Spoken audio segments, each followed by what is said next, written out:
Today, I'm 78 years old, and for the first time in my life, I've become a fugitive, all because of a small, trembling dog. But I assure you, I will never give him back. It started 3 weeks ago on a Tuesday afternoon. I remember because Tuesdays are when I do my grocery shopping. The supermarket is less crowded then, and my arthritis isn't this bothersome in the early afternoon. I was loading my groceries into the trunk of my old Buick, the car my late husband Harold insisted I keep, even though I rarely drive anywhere besides the supermarket and the pharmacy. That's when I heard it, a soft whimpering coming from behind the shopping cart return. At first I thought it might be a child, and my grandmother's heart immediately tightened with concern. But when I shuffled over to investigate, I found him. A small terrier mix, dirty and shivering, his ribs showing through matted fur. "Oh, you poor thing," I whispered, kneeling down as best as my old knees would allow. He cowered at first, pressing himself against the concrete barrier, his eyes wide with fear. I had a package of sliced turkey and my groceries, so I tore off a small piece and offered it to him from a distance. It took several minutes of gentle coaxing, but hunger eventually won out over fear. He crept forward, snatched the turkey from my fingers, and retreated. We repeated this dance 3 more times, each approach bringing him a little closer until finally he let me touch his head. His fur was filthy and tangled with burrs, but beneath the dirt I could see he had once been someone's pet. There was no collar, though, and his skinny frame told me he'd been on his own for quite some time. "I can't just leave you here," I said. The late October chill was already in the air, and a dog this small wouldn't survive the coming winter. I'm not impulsive by nature. Harold used to tease me about how I'd research a toaster for weeks before buying one. But something about this trembling creature broke through 60 years of cautious decision-making. I took off my cardigan, wrapped it around the little dog, and placed him in my shopping cart. He didn't struggle or try to jump out, which I took as a sign that I was doing the right thing. I quickly finished loading my groceries and carefully placed him on the passenger seat of my car. "Just for tonight," I told myself as I drove home. "I'll take him to the shelter tomorrow." That night, I bathed him in my kitchen sink, discovering a cream-colored coat under all the dirt. He was so well behaved, standing still as I gently worked the tangles from his fur with an old comb. After his bath, I fed him some more turkey and a scrambled egg, which he devoured with desperate enthusiasm. I made him a bed from an old pillow and a soft blanket, placing it next to the heating vent in the living room. But when I went to bed, he followed me, standing at the foot of my bed with those pleading eyes. "Oh, all right," I sighed, patting the bed beside me, "just for tonight." He curled up against me, his small body still trembling occasionally, and I felt something I hadn't experienced since Harold passed 5 years ago. The comfort of not being alone. The next morning, I called the local animal shelter as I'd planned. They said they could take him, but warned me they were overcrowded and couldn't guarantee what would happen to him. The thought of this little dog being put down or languishing in a cage made my heart ache.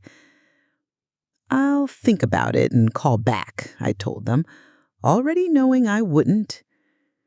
I named him Oliver, after the orphaned boy in the Dickens novel. It seemed fitting for a lost soul who had found his way to me. That afternoon, I took him to the veterinarian. Dr. Miller was a kind young woman who had treated my previous cat, Mittens, until old age took her 2 years ago. The examination revealed that Oliver was about 4 years old, underweight, and had a minor ear infection, but was otherwise healthy. There was no microchip to identify his owner. "He's lucky you found him, Mrs. Abernathy," Dr. Miller said as she prescribed medicine for his ears. As she spoke, Oliver pressed himself against my leg, his eyes never leaving my face. It was as if he understood every word and was silently pleading with me not to abandon him. I took him home, stopping at the pet store for supplies. A proper bed, food and water bowls, a leash, and some toys. Oliver seemed to understand that he had found a home. He followed me from room to room as I went about my daily routines, never more than a few steps behind. For the first time in years, I had someone to talk to as I prepared dinner or worked in my small garden. Oliver would tilt his head, as if considering my words carefully, occasionally offering a soft woof in response. I found myself laughing again, something I hadn't done much since Harold died. What I didn't know then was that our peaceful arrangement would soon be shattered, because someone was looking for Oliver, and they weren't going to let him go easily. But what happened next would test just how far I was willing to go to protect this small creature who had brought so much joy back into my life. A week passed, and Oliver and I settled into a comfortable routine. Each morning he'd wake me with a gentle paw on my arm, and we'd shuffle downstairs together for breakfast. He'd wait patiently as I made my tea and his food, then follow me out to the garden where I'd read the newspaper and he'd investigate the flower beds, always staying within my sight. My neighbor, Gladys Thompson, noticed Oliver during one of our garden sessions and came over to the fence that separated our properties. "Martha Abernathy, when did you get a dog?" she called, adjusting her thick glasses. "Just recently," I replied, not wanting to explain the full story. Gladys was known as the neighborhood gossip, and I preferred to keep my business private. "Well, he's a cute little thing," she said, leaning over the fence to get a better look. "What breed is he?" "The vet thinks he's a terrier mix," I said, watching as Oliver cautiously approached Gladys, sniffed her outstretched hand, then retreated to my side. "He seems attached to you already," she observed. I nodded, feeling a swell of pride. We understand each other. That afternoon, Oliver and I went for a short walk around the block. I was careful to avoid busier streets, not wanting to overtax my knees or expose Oliver to too much activity too soon. He was still gaining weight and strength, his coat now shiny and clean from regular brushing.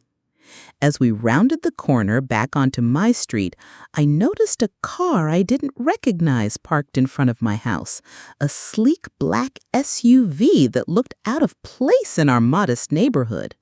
Beside it stood a man in an expensive-looking suit, checking his watch impatiently. Oliver froze, his body suddenly tense. A low growl rumbled in his throat, something I hadn't heard from him before. "What's wrong, boy?" I whispered, but I already had a feeling. I knew. Something about that man scared Oliver. I considered turning around and walking the other way, but the man had already spotted us. He started walking toward us, a smile spreading across his face that didn't reach his eyes. "Mrs. Abernathy? Martha Abernathy?" he called. I stopped, confused. "Yes, do I know you?" He reached us and extended his hand. "James Whittaker, I believe you found my dog." My heart sank as Oliver pressed himself against my legs, trembling, just as he had the day I found him. I looked down at him, then back at the man whose smile had turned cold. "Your dog," I echoed, my voice steadier than I felt. "Yes, my Westie mix. He ran away about 2 weeks ago. My daughter has been heartbroken." He reached for Oliver, who shrank back, whimpering, "Come here, Max." Oliver didn't move. If anything, he pressed harder against my legs. "His name is Oliver," I said firmly, "and he doesn't seem to know you." James Whittaker's smile disappeared entirely. "His name is Max, and he's my dog. I have the papers to prove it. Your neighbor, Gladys, I believe, told me you'd found him recently." Of course Gladys had told him. She probably directed him right to my house. Well, I said, gathering my courage, Oliver was half-starved when I found him. No color, no tags. The vet said he'd been on his own for quite some time. He slipped his collar when he ran off, he countered smoothly. Look, I appreciate you taking care of him, but he belongs to my family. My daughter will be thrilled to have him back. I looked down at Oliver again, who was still trembling against my leg. Every instinct told me something wasn't right. If this was truly his beloved pet, why was Oliver so afraid? I'm sorry, Mr. Whitaker, but I'd like to see some proof that he's your dog. Perhaps you could show me some papers you mentioned or some photos of him with your family. His expression hardened. I don't carry his paperwork with me, but I can assure you he's mine. If you'd like, I can have animal control come verify his microchip. The vet already checked. There is no microchip, I replied, feeling more confident. This seemed to catch him off guard. Well, I must have forgotten to have that done, but he's still my dog. I made a split-second decision. Why don't you give me your contact information? I'll need to think about this. He pulled out a business card and handed it to me. James Whitaker, attorney at law, it read, with the name of a prestigious downtown law firm. I expect to hear from you by tomorrow, Mrs. Abernathy. Otherwise, I'll be forced to take legal action. Taking someone's dog is theft, you know. With that, he turned and walked back to his expensive SUV, leaving me standing there with Oliver still trembling beside me. That night, I could barely sleep. Oliver refused to leave my side, whimpering whenever I moved too far away from him. Something about James Whitaker had terrified him, and that told me everything I needed to know. I got up early the next morning and called my Aunt Sarah, who worked as a veterinary technician in the next town over. Aunt Martha, what's wrong? You never call this early, she answered, concerned. I explained the situation with Oliver and James Whitaker. That's strange, Sarah said after listening to my story. If he really is the owner, why wouldn't the dog be happy to see him? Exactly what I was thinking, I replied. What should I do? Bring Oliver to our clinic today. Dr. Patel can check him over more thoroughly, maybe find some evidence of who he really belongs to or how he was treated. I agreed, relieved to have a plan, but as I hung up, I noticed a black SUV driving slowly past my house. James Whitaker was watching me, and I had a feeling this was just the beginning of our conflict. Somehow, I knew that his interest in Oliver wasn't about a family pet at all. There was something more sinister at work, and I was determined to find out what it was. I waited until the black SUV disappeared around the corner before hurrying to get ready. Oliver sensed my urgency and stayed close, his ears perked up in alert. I packed his new leash, some treats, and a small blanket into my tote bag. We need to go on a little trip, Oliver, I told him, trying to keep my voice calm despite my racing heart. I called for a taxi instead of driving my own car, just in case Whitaker was watching my house. The taxi arrived 20 minutes later, and I quickly ushered Oliver inside. The driver, a friendly man with a thick mustache, smiled at us in the rearview mirror. Where to, ma'am? Greenfield Animal Hospital, please, I said, holding Oliver on my lap.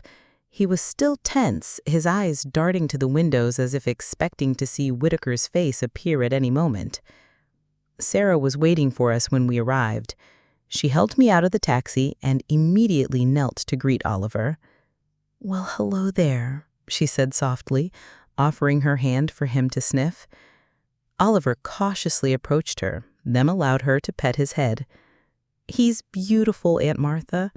And look how he stays right by you. He's been like that since I found him, I replied, feeling a surge of protectiveness. Dr. Patel, a gentle-mannered woman with kind eyes, examined Oliver thoroughly. She checked his teeth, his ears, his paws, and ran her hands carefully over his entire body. "I'm noticing something concerning," she said, parting the fur on Oliver's back to reveal a series of small, round scars. "These look like cigarette burns. They're old, but they're definitely deliberate." My hand flew to my mouth. "Someone burned him?" Dr. Patel nodded grimly. "I'm afraid so. And look here." She gently pressed on Oliver's ribs, causing Oliver to flinch slightly. "He's had broken ribs that healed improperly. This dog has been abused, Mrs. Abernathy." Tears welled in my eyes as I stroked Oliver's head. That's why he was so afraid of that man. If this James Whitaker is indeed the previous owner, he has a lot to answer for. This is criminal animal abuse. "What can we do?" I asked, wiping away tears. Sarah and Dr. Patel exchanged glances. "We can document everything. Take photos of his injuries, write up a report. If this man tries to take legal action, you'll have evidence of abuse." "And in the meantime?" I asked. "In the meantime, I think Oliver is exactly where he should be, with someone who obviously cares for him." We took several photographs of Oliver's scars and injuries. Dr. Patel wrote a detailed report, which she signed and dated. Sarah made copies of everything and put them in a folder for me. "Don't confront this man alone, Aunt Martha," Sarah warned as we walked us out. "If he was capable of doing this to a defenseless animal, who knows what else he might do?" I nodded, clutching the folder tightly. "I'll be careful." As we waited for another taxi, I noticed a familiar black SUV parked across the street. My blood ran cold. "Sarah," I whispered, "he's here." She followed my gaze and frowned. "Let's go back inside. I'll call the police." But before we could turn around, James Whitaker stepped out of his vehicle and strode towards us, his face a mask of controlled anger. "Mrs. Abernathy," he called, his voice deceptively pleasant. "I thought we had an agreement. You were supposed to contact me about returning my dog." Sarah stepped in front of me protectively. "This dog has been abused, Mr. Whitaker. We have documented evidence." His smile never wavered, but his eyes hardened. "I don't know what you're talking about. Max ran away 2 weeks ago, and I've been looking for him ever since. Whatever happened to him during that time is not my responsibility." "The injuries are old," Dr. Patel said, joining us outside. "Months, even years old. I've documented everything, and I'm prepared to testify if necessary." Whitaker's facade cracked slightly. "Look, I don't know what game you're playing, but that's my dog. I have the paperwork to prove ownership." "Then you won't mind if we verify that paperwork with the authorities, along with these medical records." He stepped closer, lowering his voice. "You're making a mistake, old woman. You have no idea who you're dealing with." Oliver growled, a sound that seemed to surprise him even. He stood firm beside me, no longer trembling, but alert and protective. "I think I know exactly who you're dealing with. A man who hurts animals and thinks he can intimidate an old lady. Well, you picked the wrong old lady, Mr. Whitaker." For a moment, rage flashed across his face, raw and unfiltered. But as quickly as it appeared, it vanished, replaced by that cold, calculating smile. "It's not over," he said, backing away. "Not by a long shot." We watched as he returned to his SUV and drove away, tires screeching against the pavement. Sarah put her arm around my shoulders. "Are you okay, Aunt Martha?" I nodded, though my knees felt weak. "I will be, but I think I need some help." That evening, after returning home with Oliver, I made 3 important calls. The first was to my late husband's lawyer, explaining the situation and asking for advice.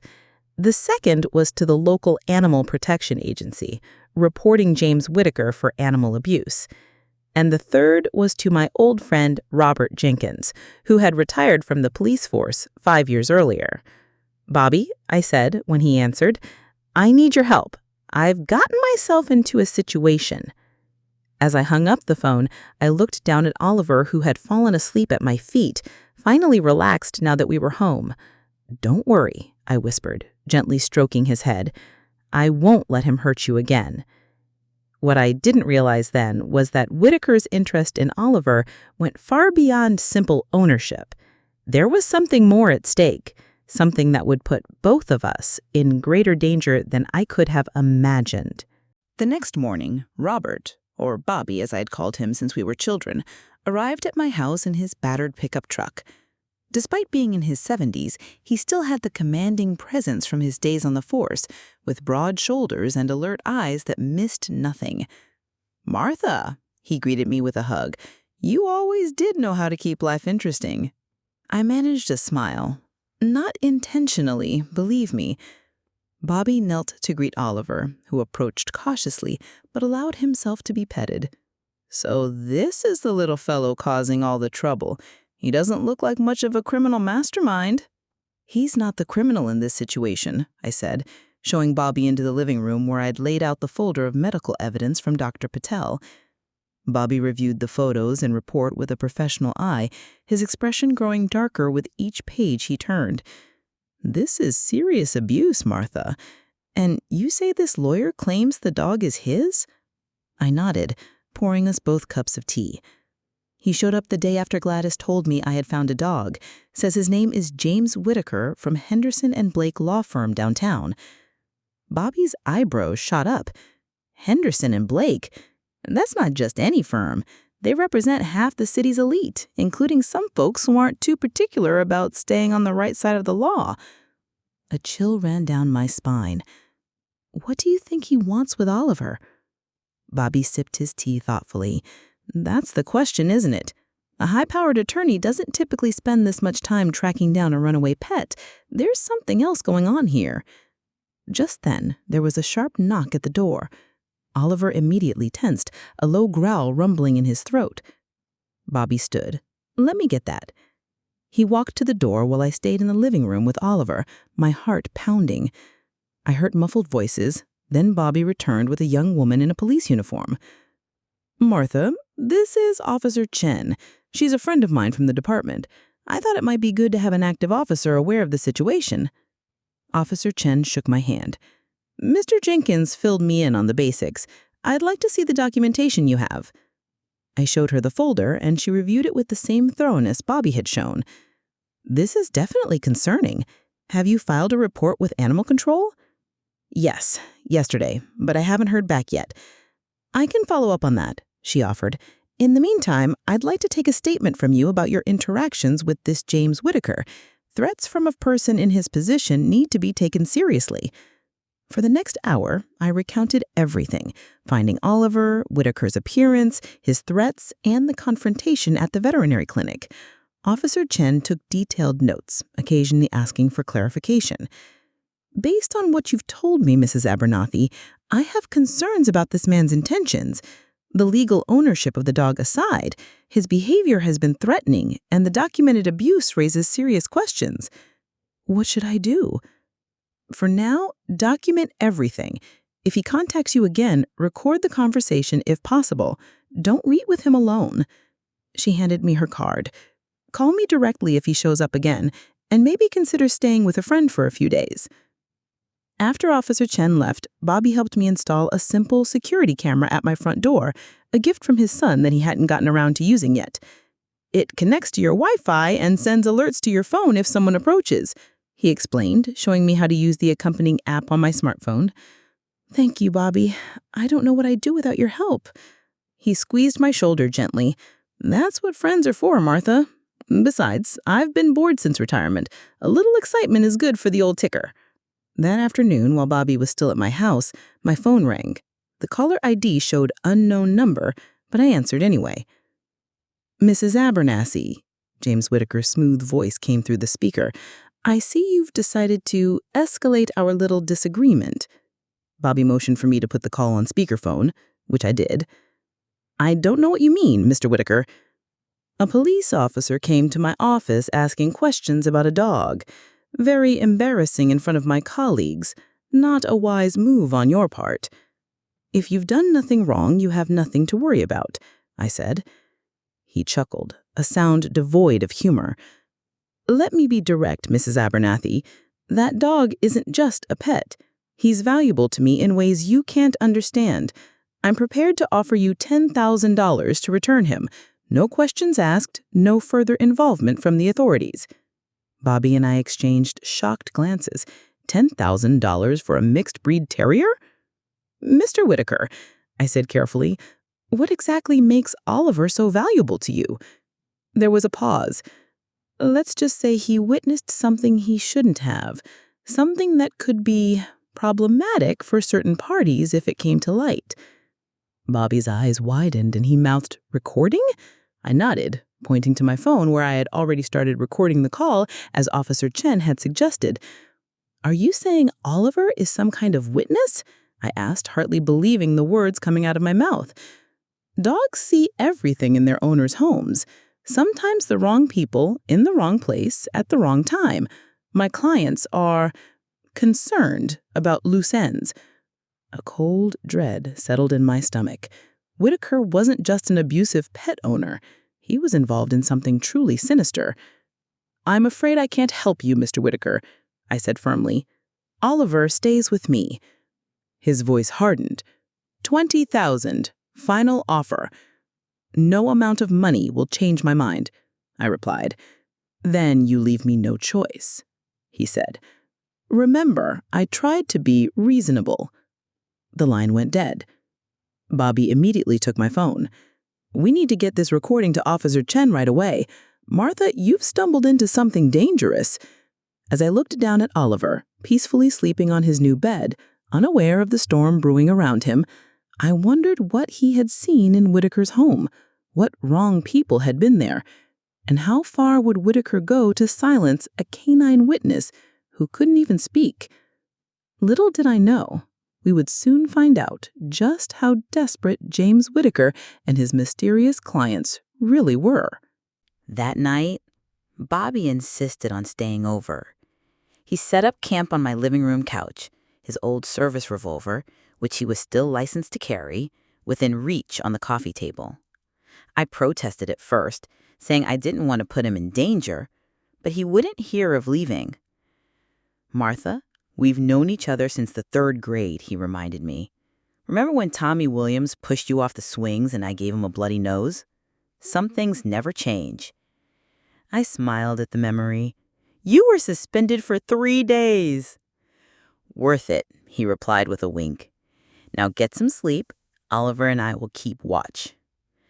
As if understanding, Oliver padded over to Bobby and settled at his feet, his eyes fixed on the front door.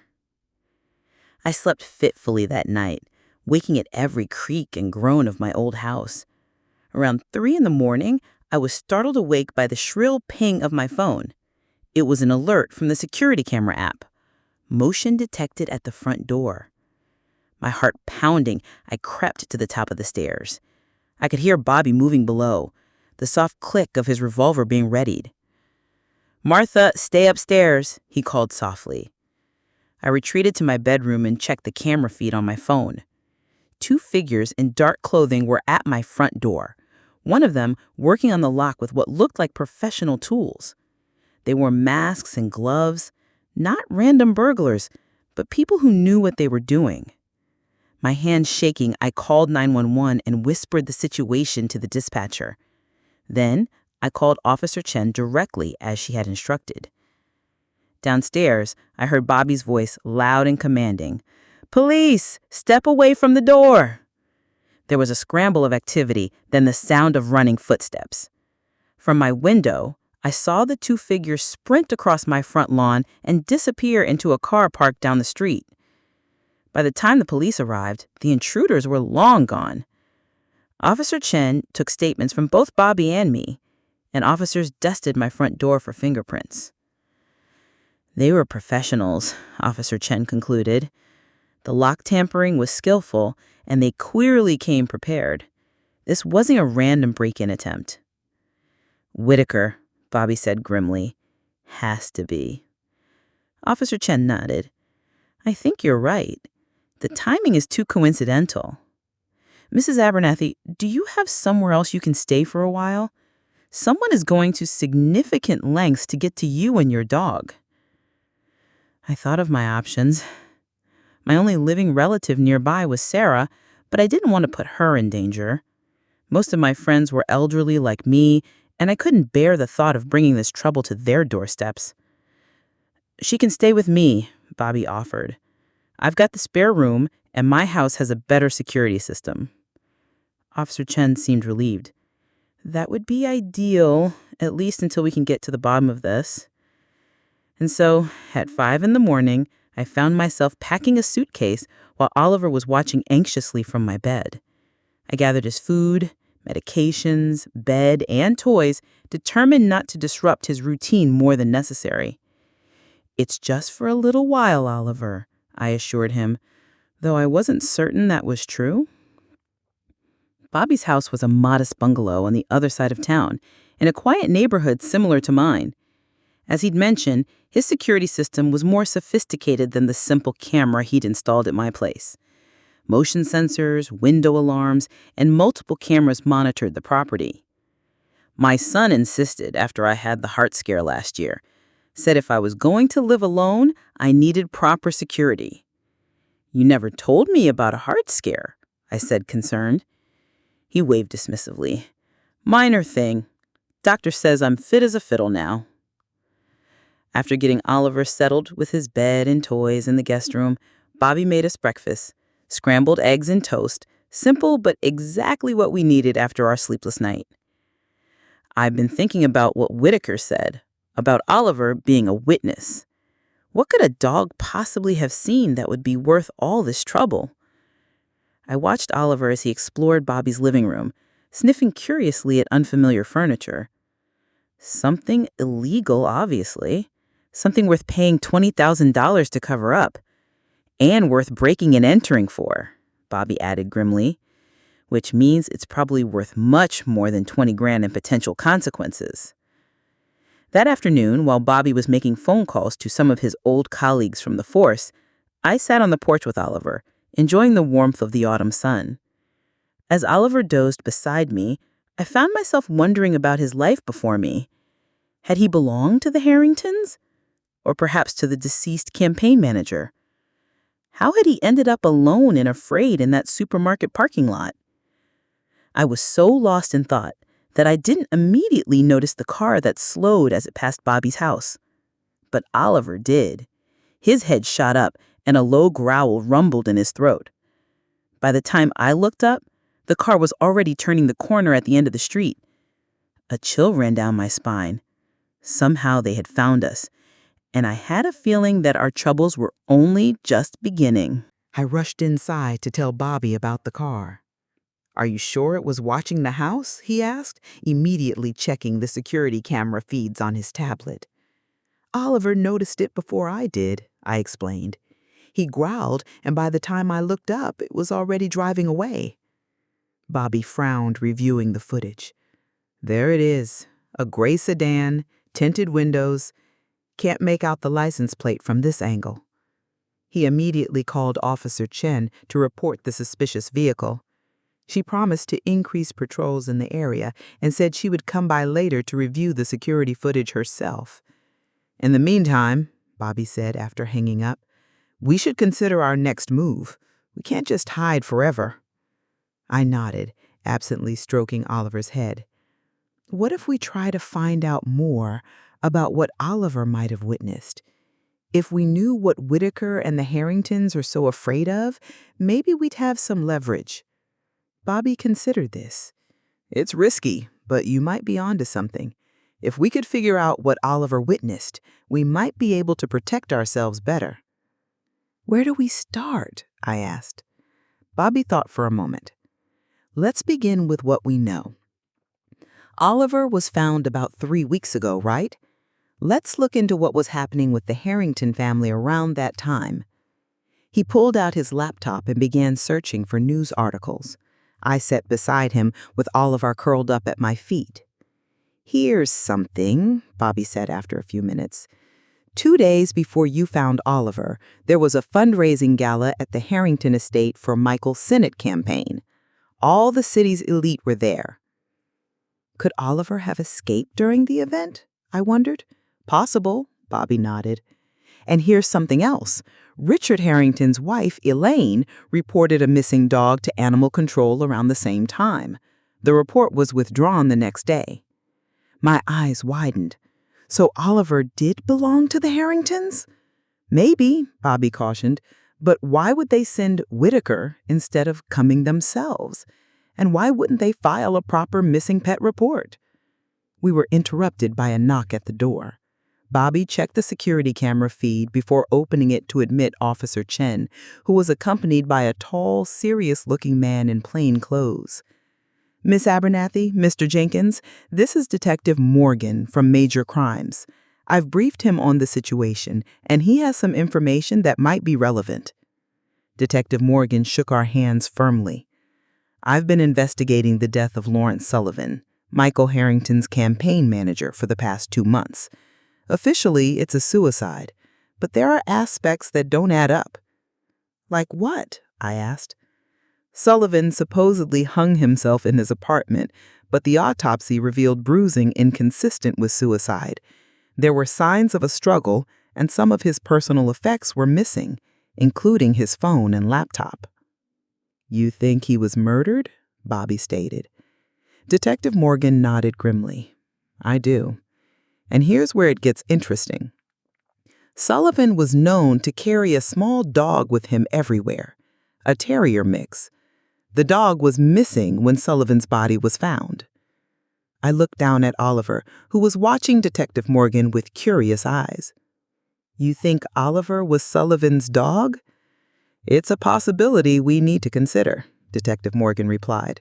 If so, and if he was present during Sullivan's murder, then he's a witness, I finished, remembering Whitaker's words on the phone. And the Harringtons want to make sure he can't identify the killer, figuratively speaking, of course. But that's absurd, Bobby interjected. It's a dog. He can't testify or identify anyone. True, Detective Morgan agreed, but dogs can be evidence in other ways. Hair, blood, DNA from an attacker. Anything could have transferred to the dog during a struggle. If Sullivan's murderer had any physical contact with the dog, there could be trace evidence. Suddenly, Oliver's value to the Harringtons made a disturbing kind of sense. He wasn't just a witness, he was potentially carrying physical evidence that could link someone to a murder. We'd like to take a sample from Oliver, Detective Morgan continued. Hair, saliva, maybe check his collar and fur for any trace evidence that might have survived. I hesitated, looking down at Oliver, who seemed blissfully unaware of his potential importance. Will it hurt him? Not at all, Officer Chen assured me. It's just a few swabs and maybe a brush for loose fur. I agreed, and they gently collected samples from Oliver, who remained calm throughout the process, especially with me holding him and whispering reassurances. There's something else you should know, Detective Morgan said, as they finished. Sullivan was investigating campaign finance irregularities before his death. He told a colleague he had found evidence of the Harrington campaign accepting illegal foreign donations through shell companies. That sounds like a motive for murder, Bobby remarked. Indeed, Detective Morgan nodded. If Sullivan had proof, it would not only tank Michael Harrington's Senate campaign, but could lead to federal charges for the entire family. As they prepared to leave with the samples, Detective Morgan turned back to us. I'd advise both of you to be extremely careful. If the Harringtons are behind Sullivan's death, they won't hesitate to eliminate anyone else who threatens them. After they left, Bobby and I sat in somber silence, the weight of the situation pressing down on us. This is bigger than we thought, Martha, Bobby said finally. We're not just dealing with an abusive dog owner. We're potentially up against a powerful family trying to cover up a murder and campaign finance crimes. I nodded, stroking Oliver's soft fur. But we can't just give up. If Oliver really was Sullivan's dog, then, in a way, we owe it to him to see this through. Sullivan was trying to expose corruption, and he paid with his life. The least we can do is make sure his killers don't get away with it. You always did have a strong sense of justice, Martha, even in 3rd grade. That evening, we received another call from Detective Morgan.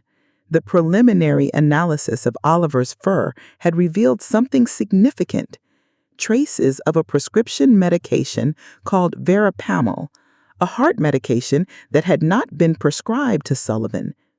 Interestingly, Richard Harrington was known to take the same medication. It's not definitive proof, Detective Morgan cautioned, but it's enough to justify a deeper investigation into the Harringtons' involvement in Sullivan's death. After hanging up, I felt a mix of vindication and fear. We were on the right track, but that made us even more dangerous to the Harringtons. "We should be prepared for them to make another move," Bobby warned. "They must know by now that the police are involved and that we're not going to hand Oliver over easily." As if on cue, my phone rang with an unknown number. I put it on speakerphone, and James Whitaker's smooth voice filled the room. "Mrs. Abernathy, I continue to surprise you. I wouldn't have pegged you for someone who'd get involved with a police investigation." "What do you want, Mr. Whitaker?" I asked, trying to keep my voice steady. "The same thing I've always wanted. The dog. But now I'm authorized to offer you $50,000. Think about what that money could do for you, Mrs. Abernathy. A comfortable retirement, perhaps? Travel? Helping your niece with her student loans?" The fact that he knew about Sarah sent a chill down my spine. "I'm not interested in your money," I replied firmly. "Then perhaps you're interested in your safety? And the safety of your friends?" His voice hardened. "This offer expires at midnight. After that, my clients will pursue other methods that won't be as financially rewarding for you." The line went dead. Bobby and I looked at each other, the threat hanging in the air between us. "He just threatened us directly," Bobby said, already dialing Detective Morgan's number. "That's the break we needed, a direct threat we can trace." As Bobby reported the call, I sat on the floor next to Oliver, drawing comfort from his warm presence against my side. In just a few short weeks, this small dog had completely changed my life, bringing both joy and danger in equal measure. What I couldn't know then was that before the night was over, Whitaker would make good on his threat, and Oliver and I would find ourselves fighting not just for justice, but for our very lives. Detective Morgan arrived within 20 minutes of Bobby's call, accompanied by a tech specialist who set up equipment to trace any future calls from Whitaker. The detective was particularly interested in Whitaker's specific knowledge about Sarah. "He's been investigating you," Detective Morgan said gravely, "learning about your family, your connections. That's concerning." "Should we warn Sarah?" I asked, worried for my niece. "I've already dispatched an officer to her location," Detective Morgan assured me. "She'll be brought here for her safety." True to his word, Sarah arrived an hour later, confused and frightened. "Aunt Martha, what's going on?" she asked, as she rushed to embrace me. "A police officer showed up at my apartment and said I needed to come with him immediately." I explained the situation while Bobby made her a cup of tea. Her eyes widened as she took in the magnitude of what we were involved in. "So Oliver might be evidence in a murder case?" she whispered, looking at the dog who was now sleeping peacefully on the couch. "And these people are threatening you to get him back?" "That's the short version, yes," I confirmed. Sarah shook her head in disbelief. "When you called me about a dog you found, I never imagined it would lead to this." As the evening progressed, Detective Morgan organized a protection detail for the house. 2 officers would remain outside in an unmarked car, with others patrolling the neighborhood regularly. "If Whitaker calls again, try to keep him talking, The longer the call, the better chance we have of tracing it. At 11:30 p.m., half an hour before Whitaker's deadline, my phone rang again. The tech specialist nodded, indicating the tracing equipment was active. "Mrs. Abernathy?" Whitaker's voice came through the speaker. "I hope you've reconsidered my generous offer." "Mr. Whitaker, I've been thinking about your offer, but I have some concerns." "Such as?" he prompted, sounding pleased that I was engaging. "How do I know you'll actually pay the money, and how can I be sure you'll leave me alone afterward?" "Valid questions," he acknowledged. "I'm prepared to transfer half the amount to your account immediately as a show of good faith. The remainder would be paid upon receiving the dog." I glanced at Detective Morgan, who nodded encouragingly. The trace was working. "And what about my safety and my friends?" "Once we have what we want, we have no reason to bother you further," Whitaker said smoothly. "You'd be free to go about your life as before." "Why is this dog so important to your clients?" I asked, pushing for more information. There was a pause.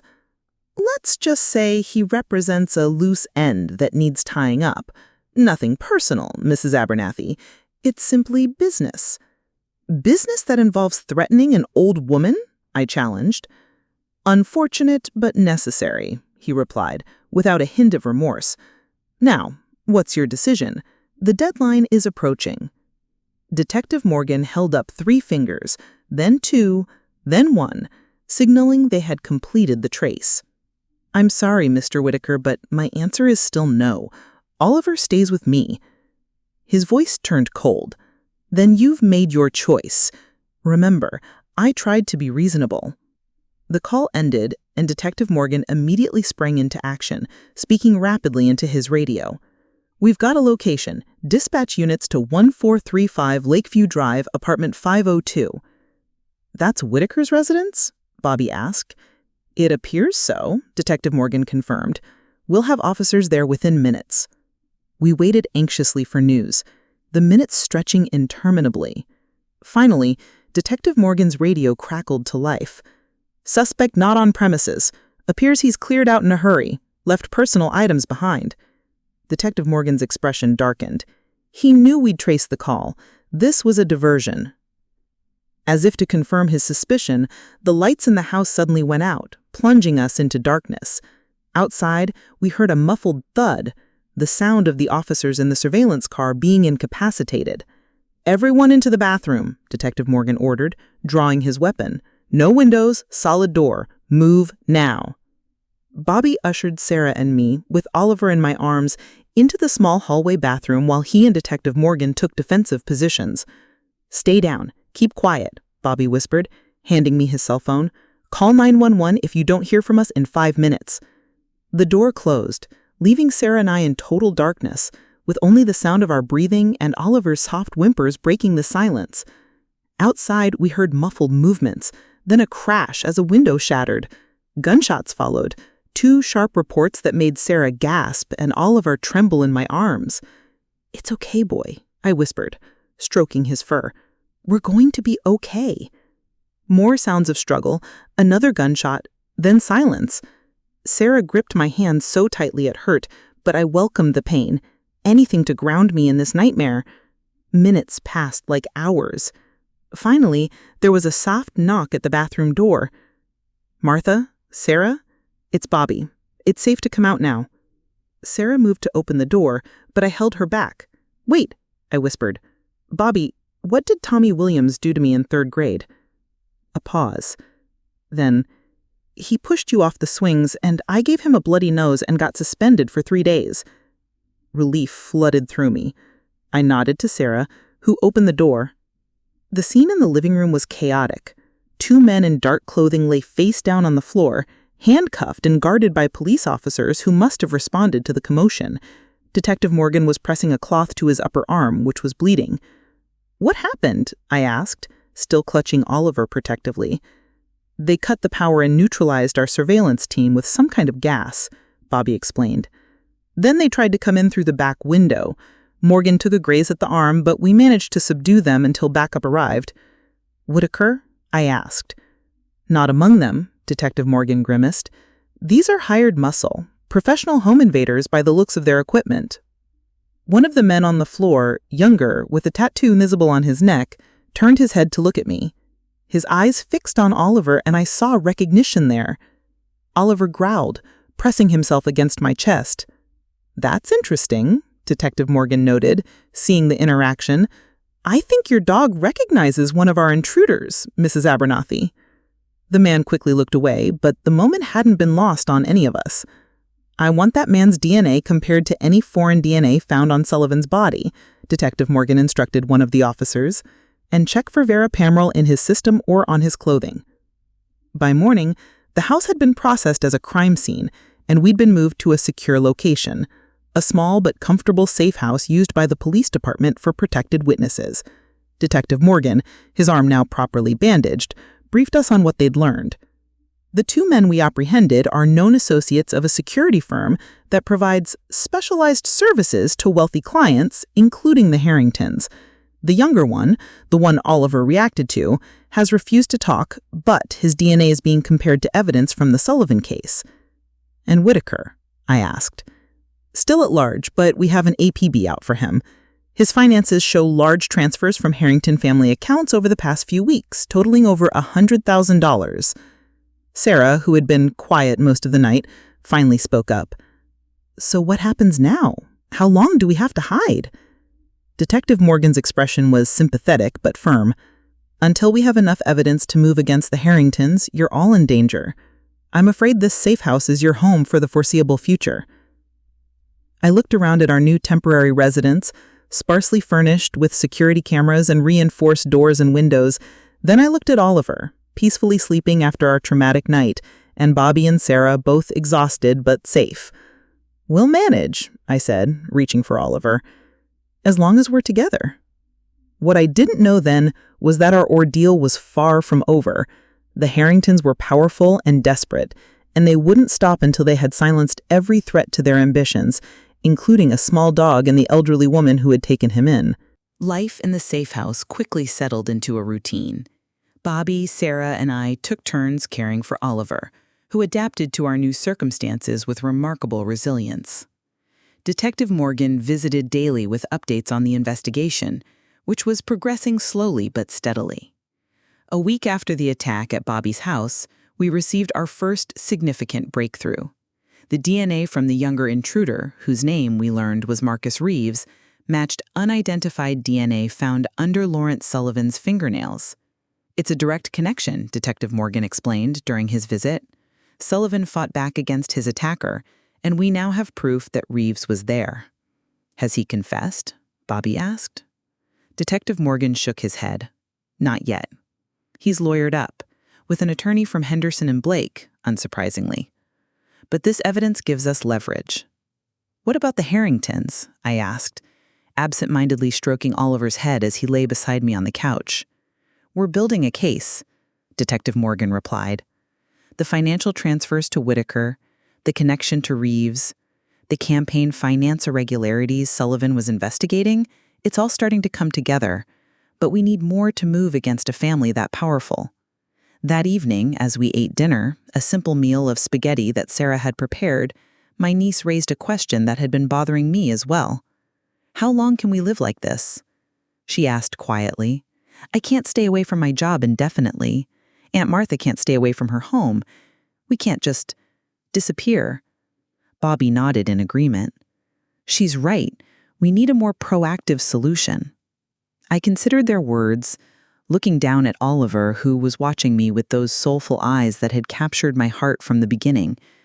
An idea began to form in my mind. Risky, potentially dangerous, but perhaps our best chance at resolving this situation. "What if," I said slowly, "we used Oliver to draw them out, to get Whitaker or the Harringtons to incriminate themselves?" Bobby and Sarah stared at me in surprise. "Aunt Martha, that's incredibly dangerous," Sarah protested. "Hear me out," I insisted. "We know they want Oliver badly enough to break into homes and threaten us. What if we let them think they can get to him, but under controlled circumstances, with the police monitoring everything?" The next day, I proposed my idea to Detective Morgan, who initially reacted with the same concern as Bobby and Sarah. "It's too risky, Mrs. Abernathy," he said firmly. "These people have already demonstrated they're willing to use violence. But they've also shown they're desperate. And desperate people make mistakes. If we could get Whitaker or one of the Harringtons to admit why they want Oliver so badly, on record." Detective Morgan considered this. "What exactly are you proposing?" "A controlled meeting. Make it seem like I'm willing to negotiate with Whitaker. Wear a wire, have officers nearby, give him the opportunity to incriminate himself and his clients." "You'd be putting yourself in significant danger," he warned. "I'm already in danger," I replied simply. "We all are. At least this way we're choosing the battlefield." After much discussion and planning, Detective Morgan reluctantly agreed to my proposal. The plan was set in motion. I would contact Whitaker, claiming I was tired of hiding and willing to discuss his offer on my terms. We would meet in a public place, a small cafe near the park, where police officers could monitor the situation discreetly. Oliver would remain at the safe house with Sarah and Bobby. I would wear a wire, and Detective Morgan would be seated nearby, posing as another patron. The next day, using a burner phone provided by the police, I called Whitaker's number. To my surprise, he answered on the second ring. "Mrs. Abernathy," he said, his voice betraying a hint of surprise. "I didn't expect to hear from you again." "Mr. Whitaker," I replied, sticking to our script. "I've been thinking about your offer. This situation has become difficult for me and my family. I'm willing to talk about a resolution." There was a pause. Then, "I'm pleased to hear that. What did you have in mind?" "A meeting, in person. Just you and me in a public place." "And the dog?" he asked immediately. "Not at the initial meeting," I said firmly. "I need certain guarantees first. But if we can reach an agreement, I am prepared to consider your offer." Another pause, longer this time. "Very well. When and where?" We arranged to meet the following day at 2 p.m. at the cafe we had selected. As I hung up, I felt a mixture of fear and determination. The trap was set. The next day, I arrived at the cafe 20 minutes early, as planned. Detective Morgan was already there, reading a newspaper at a corner table. 2 other officers were positioned strategically, one behind the counter, posing as a barista, and another at a table near the door. At precisely 2 p.m., James Whitaker entered the cafe. He was impeccably dressed in an expensive suit, his silver hair perfectly styled. He spotted me immediately and approached my table with a confident smile. "Mrs. Abernathy," he greeted me, taking the seat across from me. "Thank you for agreeing to meet." "Mr. Whitaker," I acknowledged with a nod, "I appreciate your punctuality." He ordered a coffee from the undercover officer posing as a server, then turned his attention back to me. "So you've reconsidered my offer. What changed your mind?" "Reality," I replied honestly. "I'm an old woman, Mr. Whitaker. I don't have the energy for this kind of conflict. And I'm worried about my niece, my friend. Their lives have been disrupted because of me." He nodded understandingly. A wise perspective. "As I've said from the beginning, this isn't personal. It's simply a matter that needs resolution." "Before we discuss terms," I said, leaning forward slightly, "I need to understand something. Why is this dog so important to your clients? What did he witness?" Whitaker's smile never wavered, but his eyes hardened slightly. "Does it matter? The important thing is that we can resolve this situation amicably, with significant financial benefit to you." "It matters to me," I insisted. "I've grown attached to Oliver. I need to know what happens to him if I agree to your terms." A flicker of something, annoyance perhaps, or concern, crossed Whitaker's face. "The dog would be handled appropriately. You needn't concern yourself with the details." "Handled?" I repeated, my heart racing. "You mean killed?" Whitaker leaned forward, lowering his voice. "Mrs. Abernathy, let me be perfectly clear. That animal represents a significant liability to my clients. Its continued existence threatens certain interests. that cannot be compromised. Because of what happened to Lawrence Sullivan? I asked directly. The change in Whitaker's demeanor was subtle but unmistakable. A tightening around the eyes, a slight tension of his shoulders. I'm not familiar with that name, he lied smoothly. I think you are, I pressed. I think Oliver was Sullivan's dog. I think he was present when Sullivan was murdered, and he might have evidence on him that could incriminate your clients, the Harringtons. Whitaker's smile disappeared entirely. You're making very serious and unfounded accusations, Mrs. Abernathy. My clients simply want their pet returned. Their pet? I challenged. Then why did Elaine Harrington withdraw the missing dog report the day after filing it? Why send you instead of coming themselves? Why offer $50,000 for a mixed-breed terrier? I can see this meeting was a mistake, he said coldly, starting to rise. You clearly have no intention of being reasonable. One last question, Mr. Whitaker, I said, causing him to pause. Did Michael Harrington kill Lawrence Sullivan himself, or did he hire someone like Marcus Reeves to do it for him? The mention of Reeves's name hit home. Whitaker's facade cracked, just for a moment, revealing the calculation and danger beneath. You have no idea what you're involved in, he said quietly. No idea at all. This is your final opportunity to walk away with your life intact. The money or nothing. Those are your only options now. Before I could respond, he stood and walked briskly out of the cafe. Detective Morgan immediately moved to my table. We got it, he said, his voice tense but satisfied. Not a full confession, but enough to justify bringing him in for questioning and enough to get a warrant for the Harringtons' financial records and electronic communications. I exhaled shakily, the adrenaline of the confrontation leaving me suddenly exhausted. Did I do okay? Detective Morgan squeezed my shoulder gently. You did more than okay, Mrs. Abernathy. You were remarkable.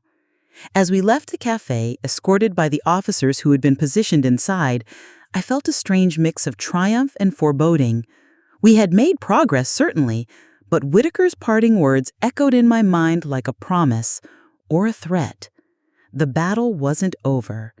In fact, I suspected the most dangerous part was yet to come.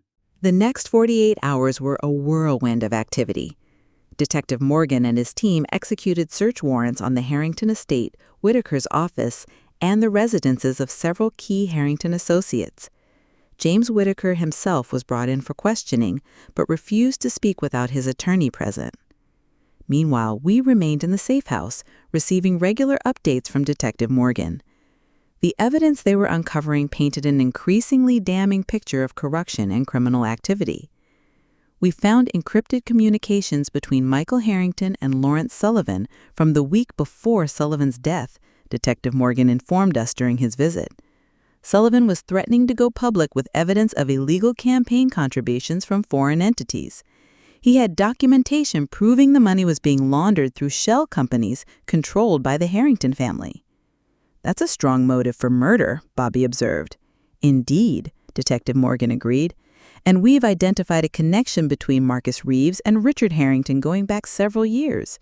Reeves has been on the Harrington payroll through various security companies, always kept at arm's length for plausible deniability. What about Oliver? I asked. Have you found any evidence linking him to Sullivan or the Harringtons? Detective Morgan nodded. We found photographs in Sullivan's cloud storage showing him with a dog that matches Oliver's description. And more importantly, we found dog hair matching Oliver's DNA profile in Sullivan's apartment and on clothing belonging to Michael Harrington. So Oliver was present during the murder, Sarah concluded quietly. It appears so, Detective Morgan confirmed. And based on the evidence we've gathered, we believe Michael Harrington personally confronted Sullivan at his apartment. The confrontation turned violent, resulting in Sullivan's death. Afterward, they staged it to look like a suicide, but they couldn't find the dog, who had likely hidden during the altercation. And they've been looking for him ever since, I said, stroking Oliver's head as he lay beside me. because he could connect Michael Harrington directly to the murder scene. Exactly, Detective Morgan nodded. Dog hair might seem like minor evidence, but combined with everything else we've uncovered, it's a crucial link in establishing Michael Harrington's presence at the scene of the crime. Later that evening, as we were preparing dinner, Detective Morgan called with explosive news. Based on the evidence gathered, arrest warrants had been issued for Michael and Richard Harrington, as well as James Whitaker, on charges ranging from murder to obstruction of justice to campaign finance violations. It's happening tonight, he told us. Multiple simultaneous arrests to prevent any of them from fleeing or destroying more evidence. We gathered around the small television in the safe house living room, watching as breaking news coverage showed the Harrington estate surrounded by police vehicles, with Michael and Richard Harrington being led out in handcuffs. The image of these powerful men, now reduced to suspects in a criminal investigation, was surreal. "I can hardly believe it," Sarah whispered. "They seemed untouchable." "No one is above the law," said Bobby firmly, "not even the Harringtons." As the news coverage continued, I felt Oliver stir beside me. He had been watching the television with unusual interest, especially when Michael Harrington's face appeared on screen. He gave a small, satisfied-sounding huff, then settled back down against my side. "I think he recognizes him," I remarked, scratching behind Oliver's ears. "He might," Detective Morgan agreed. "Dogs have excellent memory for people, especially those associated with traumatic experiences." The arrests marked a turning point in our ordeal, but Detective Morgan cautioned that we should remain in protective custody until all the suspects are securely in jail and any potential accomplices identified. The Harringtons have friends in high places and a lot of money. We need to make sure there aren't others who might try to silence you or eliminate evidence. 2 more days passed in the safe house, with the news dominated by the Harrington scandal. The story had exploded nationally, with revelations about illegal foreign campaign contributions adding a dimension of international intrigue. Michael Harrington's Senate campaign was officially suspended, and various business associates were distancing themselves from the family. James Whitaker, facing the prospect of significant jail time, had begun cooperating with prosecutors, providing details about the Harringtons' criminal activities in exchange for leniency. His testimony further implicated Michael Harrington in Sullivan's murder and confirmed that Oliver had been present during the crime. Whitaker claims Michael Harrington became obsessed with finding the dog. He was convinced that if the dog was found at Sullivan's apartment by anyone else, it would eventually lead back to him. That's why he created the story about the dog belonging to the family and sent Whitaker to retrieve it. On the morning of the 5th day in the safe house, Detective Morgan arrived with news that would change everything. "We've received credible information about a potential threat," he said grimly. Despite being in custody, it appears Michael Harrington has managed to communicate with associates on the outside. We've intercepted communications suggesting a plan to attack this safe house. My blood ran cold. How? I thought this location was secure. "It should be," Detective Morgan replied, clearly troubled. "The fact that they've identified it suggests either a serious security breach or someone with inside information. Either way, we need to move you immediately to a different location." Within 30 minutes, we had packed our essential belongings and were being escorted to an unmarked police van. Oliver, sensing the tension, remained unusually quiet in my arms. As we pulled away from the safe house, I caught a glimpse of unmarked cars parked at various points along the street. Surveillance, but whether ours or theirs, I couldn't tell. "Where are we going?" Sarah asked as the van navigated through back streets, taking an intentionally circuitous route. "Another safe location," Detective Morgan replied vaguely. "The fewer people who know the details, the better." We drove for nearly an hour, eventually arriving at what appeared to be an ordinary suburban home in a quiet neighborhood I didn't recognize. As we approached the house, Detective Morgan's phone rang. His expression darkened as he listened to the caller. "Change of plans," he announced after hanging up. "We've received credible intelligence about a potential threat, but we've received intelligence that there may be multiple teams looking for you. We need somewhere less official, somewhere they wouldn't think to look." Bobby spoke up. I have a suggestion. My brother has a cabin about 2 hours north of here. It's isolated, well-stocked, and only a handful of people know about it. He's in Florida for the winter, but I have the keys." Detective Morgan considered this. That might actually be perfect. An unofficial location off the grid? Can you direct us there? Bobby nodded, and after a brief consultation with his superiors, Detective Morgan agreed to the plan. We changed vehicles in a shopping mall parking garage, transferring to an unmarked SUV that would attract less attention in rural areas. As we drove north, leaving the city behind, I felt a strange mix of fear and relief. We were heading into uncertainty, but also away from the immediate danger that had been closing in around us. Oliver had settled on my lap, his warm weight a comfort against the growing anxiety in my chest. I stroked his fur gently, marveling at how this small creature had become the center of a storm that had upended the lives of everyone around him, including some of the most powerful people in the state. "You are quite the important little fellow, aren't you?" I whispered to him. He looked up at me with those soulful eyes, and I swore I could see understanding there, and perhaps a touch of apology for all the trouble he had inadvertently caused. "Don't worry," I assured him quietly. "It's all worth it." What I didn't know then, as we drove deeper into the countryside towards what we hoped would be safety, was that the most dangerous part of our journey was still ahead. The Harringtons' reach was longer than we imagined, and their desperation to silence us had only grown with their arrests. The final confrontation was coming, and it would test not only our courage, but the bonds we had formed through this unexpected ordeal. Bobby's brother's cabin was exactly as he had described it, rustic, isolated, and surrounded by dense forest.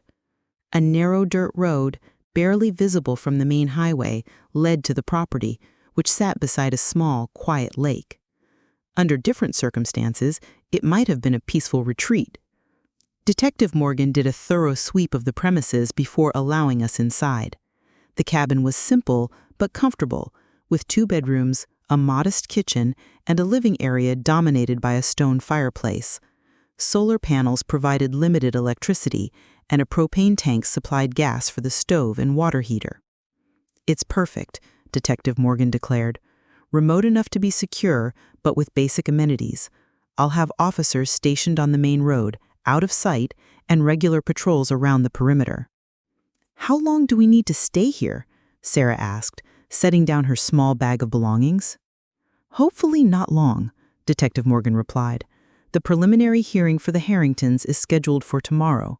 Once they're formally charged and denied bail, the immediate threat should diminish significantly." He left us with secure communication devices, specialized phones that could only connect to specific numbers, and promised to check in regularly. After setting up the security perimeter with the other officers, he departed, leaving us to settle into our temporary woodland home. That evening, as Bobby prepared a simple dinner from the supplies we had brought, I sat on the cabin's small porch with Oliver, watching the sunset over the lake. The water reflected the oranges and pinks of the fading daylight, creating a scene of such tranquility that it was hard to believe we were in hiding from people who wished us harm. "Quite a change from your usual routine, isn't it?" I said to Oliver, who sat attentively beside me, his ears perked up at the unfamiliar sounds of the forest. "I never thought I'd find myself in a situation like this at my age." Oliver tilted his head, as if considering my words, then gently placed his paw on my hand. The gesture was so human-like, so understanding, that tears sprang to my eyes. "You know," I whispered to him, "whatever happens, finding you was worth it. You brought purpose back into my life when I needed it most." The night passed uneventfully, with the 3 of us taking turns keeping watch while the others slept. Oliver remained alert throughout, his senses attuned to our surroundings in ways ours could never be. The next morning, Detective Morgan called with an update. The Harringtons had appeared for their preliminary hearing, and, as expected, they had been denied bail due to the severity of the charges and their resources to flee. James Whitaker had continued cooperating, providing detailed testimony about the campaign finance scheme and the efforts to cover up Sullivan's murder. "Things are progressing well," Detective Morgan assured us. The evidence is strong, and with Whitaker's testimony, we have a solid case. You should be able to return to your normal lives soon. The relief was palpable. Sarah immediately began making plans to return to work, while Bobby talked about repairs needed on his house after the break-in. I remained quieter, contemplating what normal life would look like now. Before Oliver, my days had been filled with routine and solitude. Now I couldn't imagine a life without his faithful presence. As the day progressed, we allowed ourselves to relax slightly. Sarah and I took Oliver for a short walk along the lakeshore, staying within sight of the cabin and the officers patrolling the perimeter. Bobby checked the cabin's supplies and security, his old police instincts never quite dormant. It was late afternoon when everything changed. The secure phone rang and Bobby answered it, putting it on speaker so we could all hear. "We have a situation." Detective Morgan's voice was tense. "One of our officers missed his check-in. We can't reach him on the radio." "Could it be equipment failure?" Bobby asked, immediately alert. "Possible, but unlikely. I'm sending additional officers to your location immediately, but they're at least 30 minutes out. Stay inside, doors locked. Be prepared for anything." The call ended, leaving us in tense silence. Bobby immediately went into action, checking the cabin's doors and windows, drawing curtains, and positioning us away from potential lines of fire. "Sarah, take Martha and Oliver to the back bedroom. Stay low, away from the windows. I'll keep watch from here." Sarah nodded, her face pale but determined. She led me to the bedroom, Oliver trotting anxiously at my heels. "Should we call the other officers on patrol?" I asked, as we settled in the corner of the room, farthest from the windows. "Morgan will have already alerted them," Bobby called back. "Best not to create radio chatter that might give away our precise location." Minutes ticked by with excruciating slowness. Oliver sat rigidly beside me, his ears constantly moving, listening for threats we couldn't hear. Suddenly he stiffened. A low growl formed in his throat. "Bobby," I called softly, "Oliver hears something." Bobby moved silently to a position where he could see out the front window without being seen. "There's movement in the trees," he whispered, "at least 2 figures approaching from the north side." My heart pounded so loudly I was sure it could be heard across the room. Sarah gripped my hand, her palm slick with sweat. "What do we do?" she whispered. Before Bobby could answer, Oliver suddenly bolted from my side, racing to the front room with a series of urgent barks. "Oliver, no!" I called, but it was too late. He was standing at the front door, growling fiercely. A moment later, we heard it, the unmistakable sound of someone trying to force the door open, then a voice that chilled my blood. "We know you're in there, Mrs. Abernathy. There's no point in hiding." It was James Whitaker. "But how?" Sarah began, confusion evident in her voice. "He's supposed to be in custody, cooperating with the police." It was a setup, Bobby realized grimly.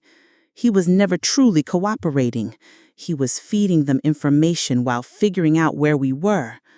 The pounding on the door grew more insistent. "We just want the dog, Mrs. Abernathy.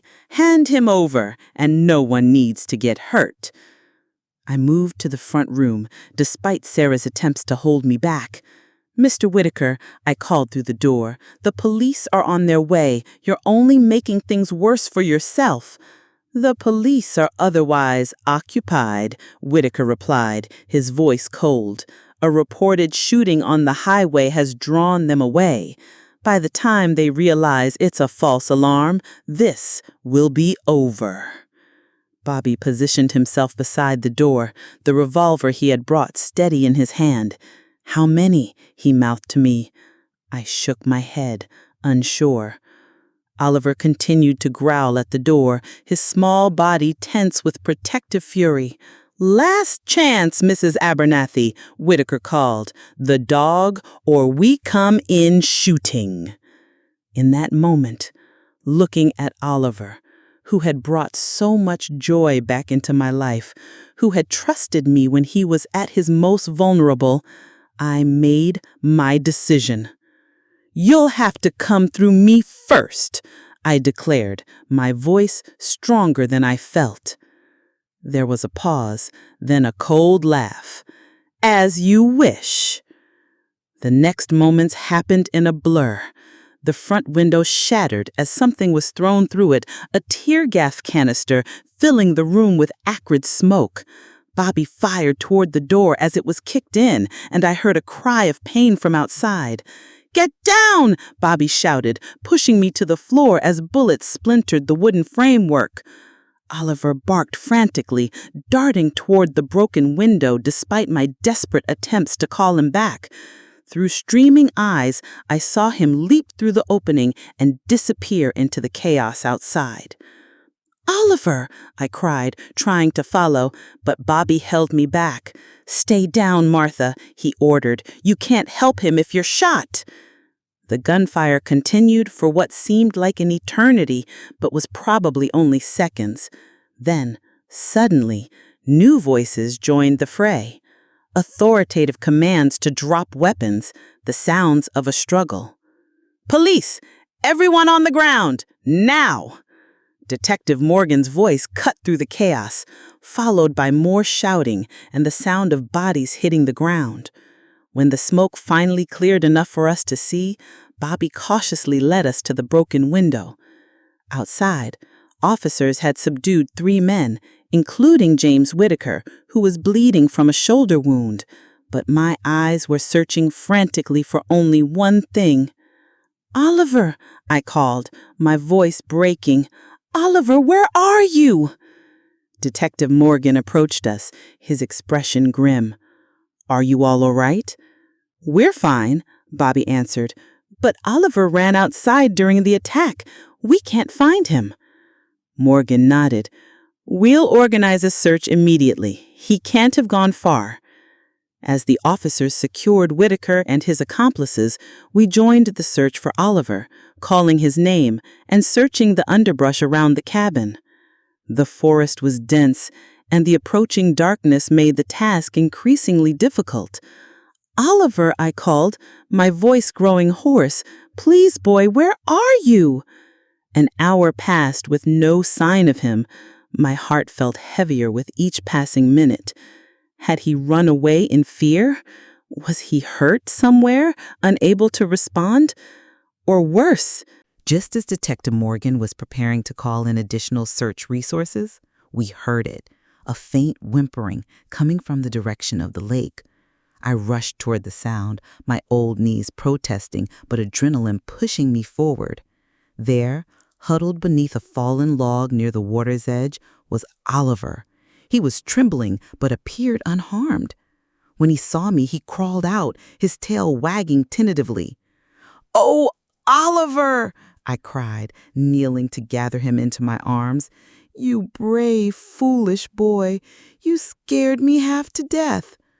He licked my face enthusiastically, seemingly as relieved to see me as I was to see him. As I held him close, I noticed something clutched in his mouth, a torn piece of expensive-looking fabric. "What have you got there?" I asked, gently extracting it from his grip. Detective Morgan examined the fabric, his expression changing from puzzlement to realization. "This is from Whitaker's suit jacket. I think your dog actually attacked him during the commotion." I looked at Oliver with newfound admiration. "You were trying to protect us, weren't you?" His tail wagged as if in confirmation. Later, as we were being escorted back to the city in a police convoy, Detective Morgan filled us in on what had happened. Whitaker's cooperation had indeed been a ruse, a way to gain information about our whereabouts while appearing to turn on the Harringtons. He had managed to bribe a court officer to pass messages to associates on the outside, organizing the attack on the cabin. "The good news," Detective Morgan concluded, "is that this attempt has only strengthened our case against all of them. Whitaker will now face additional charges for the attack, and we've uncovered direct communications linking Michael Harrington to the plot. Their desperation has sealed their fate." 2 weeks later, I sat in my own living room, finally back in my home, with Oliver curled contentedly beside me. The Harrington case had become national news, with indictments extending to several associates and revelations of corruption that reached into the highest levels of state government. Michael and Richard Harrington were facing life sentences for their roles in Sullivan's murder and the subsequent cover-up attempts. James Whitaker would likely spend decades in prison for his part in the crimes. The campaign finance investigation had expanded to include several other prominent political figures, with more indictments expected. As for Oliver and me, we had become minor celebrities in our own right. The story of a 78-year-old woman and a rescue dog who helped bring down a powerful criminal enterprise had captured the public's imagination. We had declined most interview requests, preferring to return to our quiet life, but we had accepted an invitation from the local animal shelter to be the guests of honor at their annual fundraiser. Sarah visited regularly, bringing treats for Oliver and checking on both of us. Bobby had become a fixture in our lives as well, often joining us for dinner or accompanying us on Oliver's walks. There was a comfort in having them close, a sense of family that had been missing from my life for too long. One evening, as I sat on my porch with Oliver watching the sunset, a habit we had developed during our time at the cabin, Bobby joined us, settling into the chair beside mine. "Penny for your thoughts," he said, noticing my contemplative mood. I smiled, stroking Oliver's soft fur. "I was just thinking about how life can change in an instant. 3 months ago, I was a lonely old woman with a predictable routine and not much to look forward to. Then I found a trembling dog in a parking lot, and suddenly I'm in the middle of a murder investigation, hiding in safe houses, and facing down criminals." Bobby chuckled. "When you put it that way, it sounds rather dramatic." "It was dramatic," I agreed, "and terrifying, but also exhilarating in a strange way. For the first time in years, I felt fully alive." Oliver looked up at me, his eyes somehow conveying understanding. He had changed my life in ways I could never have imagined, bringing not just companionship, but adventure, purpose, and a renewed sense of justice that I thought had faded with age. "You know," Bobby said thoughtfully, "they say that when you save a dog's life, they never forget it. They spend the rest of their lives trying to repay you." I nodded, scratching behind Oliver's ears as he leaned contentedly against my leg. "In that case, I'd say we're even. He saved me just as much as I saved him." As the last rays of sunlight faded from the sky, I thought about the journey that had brought us here. From that first meeting in the supermarket parking lot to the dramatic confrontation at the cabin, it had been a journey of fear and courage, of danger and salvation, of strangers becoming family. At 78 years old, I had become an unlikely fugitive, all because of a small, trembling dog, and I wouldn't have changed a single moment of it. "Come on, Oliver," I said, rising from my chair as the evening air grew cooler. "Let's go inside." Together, we walked into the warmth of home, leaving the darkness behind.